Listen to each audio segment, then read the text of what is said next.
All right, glad to have you back. Now, again, the International Monetary Fund has projected that Nigeria's economy will grow faster than that of the United Kingdom and several advanced economies in 2025, following an upgraded revision of the country's GDP growth forecast from 3% to 3.4%. The revised projection was contained in the IMF's latest World Economic Outlook report released last Tuesday. It marks a 0.4 percentage points increase from the fund's April 2025 estimate and places Nigeria ahead of countries like UK 1.2%, Germany 0.1%, Canada 1.6%, and United States 1.9% in terms of expected economic expansion. The report comes on the heels of a rebased exercise conducted by the NBS, which updates the country's GDP to 372.8 trillion naira. That's $243 billion in 2024 from 314.02 trillion in the previous year. My guest is an investment manager, Mr. Robert Omotunde. He joins me now for the conversation. Thank you so much. It's good to have you on the show. I know you've seen that report, and I would say I'm excited seeing that Nigeria would grow higher than some other economies. But what are the fundamentals in your thoughts surrounding this growth? All right, thank you. You see, it's good to be excited, but more importantly is to, really drill down. I mean, from your introduction, there was a rebased GDP exercise by the National Bureau of Statistics. Nothing has fundamentally shifted. However, the growth forecast is having to change on the basis of that GDP rebasing exercise.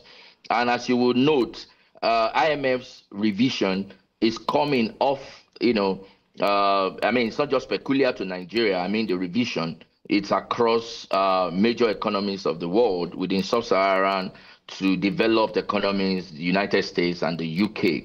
So excitement is good, but what is more important is to look at the implication of the numbers from a fundamental perspective. And what I can tell you is that, I mean, it's also coming from what we have previously analyzed, which is the fact that Nigeria is gradually trying to do things right. Now, doing things right, I mean, we are gradually trying to move towards a market-based economy, because we must not be confused about the path to a sustainable growth trajectory for Nigeria. That path must be market-driven. And if you are going to drive it by the market, we are going to put structures in place that will solidify what we are trying to build, because we are building an economy for the future. So it appears that in the past, we were on the right path, but many years ago, I think about 10 years ago, we deviated.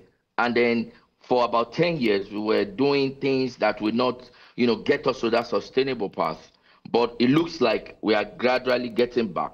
Of course, with the removal of all kinds of subsidy that was actually killing the government and also killing the economy, not embracing investment. I mean, all of those are, gradually taking the backstage, and we are beginning to do the right thing. Of course, you will notice that before 2014, Nigeria was steadily growing above 5% levels, steadily. In fact, 10 years leading to 2014, the least growth that Nigeria recorded was somewhat around the 4% levels. We had growth as high as 7% levels within those 10 years. Of course, 2014 came with its issues with the plummeting of global oil prices. Then under the administration of President Jonathan, of course, with the entrance of the governor of Central Bank at that time, Mr. Godwin Emefiele, then we started to do all sort of gymnastics to manage the market, curtail activities within the economy, and that backfired.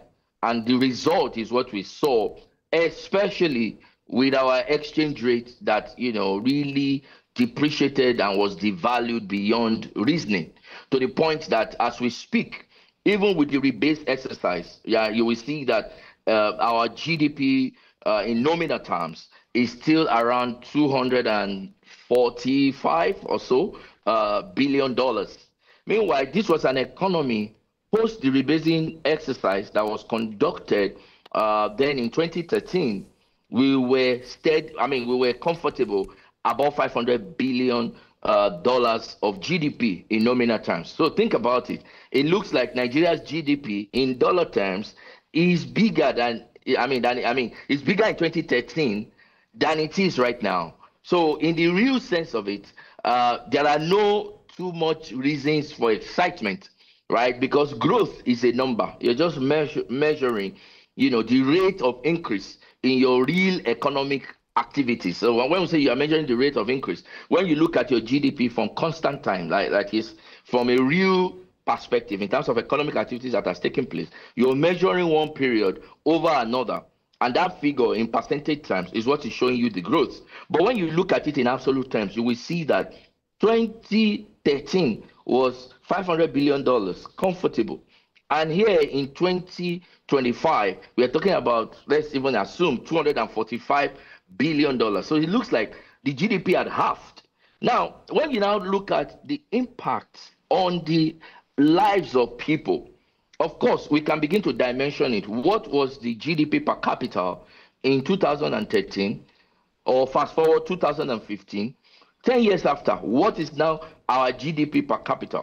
Our population has increased. Look at the woes when you look at it from economic terms. We have had increase in population because we are still growing at an average of 2.5% per annum in terms of population. And then you look at our economy, even though we have recorded growth, but in dollar terms, because of the rate of exchange in Nigeria today, we have halved, such that when you now measure GDP per capita, your guess is as good as mine as to where we are. Now, but that's not to say it's not the blame of the current government, although we must still see government as a continuum. I think that what the current government is trying to do is to put things in perspective, more like begin to put again structure for a house that has been dilapidated, that has been destroyed. You are now trying to rebuild, and that process of rebuilding will take some time. In fact, it will also mean that you will take some pains, because while you are rebuilding, crumbs will fall on you when you are in the house. You are not able to sleep comfortably because of all of the construction activities going on. I'm just trying to paint, a similarity between what goes on when you are trying to build compared to what we are trying to do now, because it's not different. Before I came up, we were talking about the tax reforms, and of course, I like the closing statement when the madam said that this thing should rush down and should not trickle down. That's just an aside. But what I'm trying to say here is that we are in the right path in terms of reforms. But of course, the journey to a $1 trillion economy is going to take some time, and we must be very clear as regards that. There are, quick wins or quick fixes that we can do to get us there very quickly. Now, what are these quick fixes? The quick fixes could be that whatever works on our exchange rate, think about it.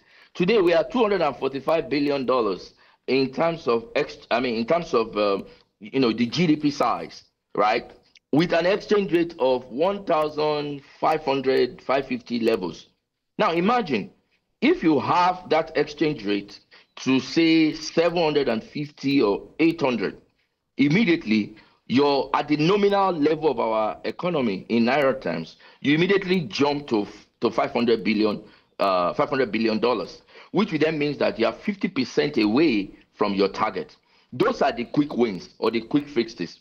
But of course, how do you fix that without managing the currency markets? So, of course, it's also by doing the right things. Now, doing the right things means that we will attract investment into the economy from a foreign direct investment perspective. We will also make efforts to get portfolio flows into the economy. Those are the quick ways to do it, such that when these flows are coming in and they are demanding for your local currency, even if they put derivatives behind it like swaps, forwards, and the likes, your economy immediately, has a lot of dollars that you can then begin to use to manage your exchange rate to bring it down below the current level that we are. Because I tell you that our exchange rate from a relative point of view is currently overvalued. Let me say, yes, it's currently overvalued. Overvalued to the extent that once you can bring down that exchange rate, I tell you, those are quick fixes to help you get to that, your $1 trillion nominal GDP. But from a fundamental perspective, We still have a lot of work to do. And the work that we have to do they are not just quick fixes. They are things that are structural in nature, and which is government trying to do. Now, one of the things you can do is to be productive. And I overheard the conversation from the previous guests. In this country, the capacity for productivity is so huge, and we're barely tapping into it. Now, apart from the fact that we are losing a lot of our youths to migration into other countries, into other economies. And these are guys that have a lot of potential to give back to this economy. But they have all migrated in search of greener pasture. But the ones that we have, because an economy that is going to generate a lot of productivity in the 21st century, it has to be an educated economy. Because what you are going to get from physical activities that are not using intellectual capacity, it's not going to be the kind of productivity. Those are medieval kind of productivity that you need physical abilities to do. Now, you need mental capacity, mental abilities. And to get those sort of productivity, your population will have to be educated. And what can we say about the quality of education that we are also getting? So in building human capital, these are not quick fixes. They are long-term plans. But we are going to have to take deliberate effort, starting from local government to state levels. Because if you look at all our states, in how many states can you say there is high level of productivity? Today, there are states in Nigeria that are not even productive. In some states, they just say all they have in this state is public sector. And in some states, that is what it is. I mean, and that's not productivity. Public sector is about service. How can a subsector of a sector that shouldn't drive an economy be the major driver of an economy of a whole state? Which is why I agree with the previous guest, which is that we cannot begin to have these handouts coming from the central government. We should decentralize. Centralization is sort of killing the economy slowly. So one way to do it is to get the governors to work. As a matter of fact, if you are going to eye that exalted office of being the governor of a state, then you must have ideas on how to make the state productive. You must have ideas on how to put the youth, into productive activities that will generate enough, economic activities that we can now book as some level of substantial growth that will take us to that $1 trillion economy. So, I've been able to explain the quick fixes from an exchange rate perspective. That's mathematical, right? But the more, activity that we have to get into is the real work of doing productive activities. But it's not at the doorstep of the central government alone. It will have to be done majorly by the state government and then the local government authorities. Unfortunately, we are all concentrating on the federal government, and it's not helping us in any way.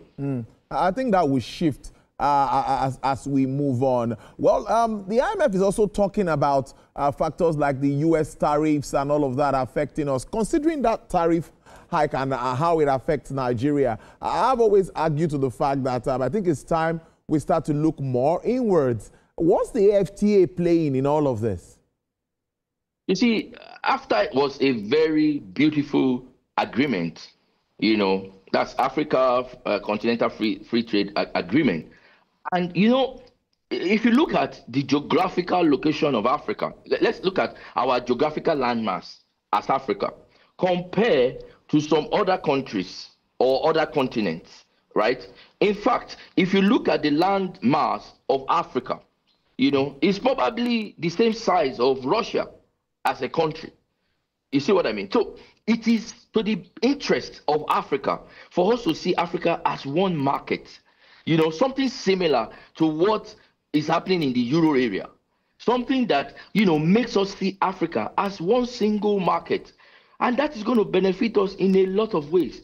But in a country, in a continent where, you want to go to the east of Africa, or as in Nigeria, right? You want to go to the east of Africa and you have to get visas. It doesn't mean that we are getting serious about that in any ways. Now, in the AFTA arrangement, I think that Nigeria is supposed to provide the manpower needed to drive the economy of Africa, because we are the largest, population in Africa. Not just that, we should still be the second biggest or maybe the third biggest after South Africa and Angola. But Nigeria has the capacity to be the biggest. Don't forget that in 2013, we were the biggest after the rebasing exercise. And we still have that capacity to be the biggest. But year in, year out, we have been underproductive, in terms of what the economy can really offer. So all we just need to do is to become productive.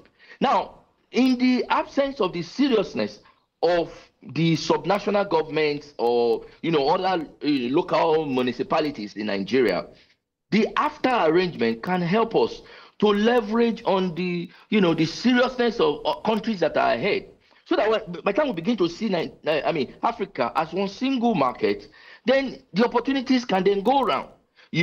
I can decide to say if Nigeria is not competitive in terms of production, I can cite a factory in Ghana, for instance, or one somewhere in Central Africa, and then supply the entire African country, that are within that proximities. So again, AFTA is a good development, but we are going to have to get serious about doing it. But it just looks like we are not balanced politically in Africa yet, such that everybody, every country is just focusing on their political power play. Until then, because I don't imagine that 5 years after the AFTA was almost signed, we will still be here. Because it's been 5 years, but the kickoff has not really started. But again, it's something good for Africa. Exactly. I'm also worried about that. Mr. Robert Omotunde, let me allow you. Thank you so very much. Thank you. Investment manager, thank you for joining us. Hope to see you back in Lagos very soon.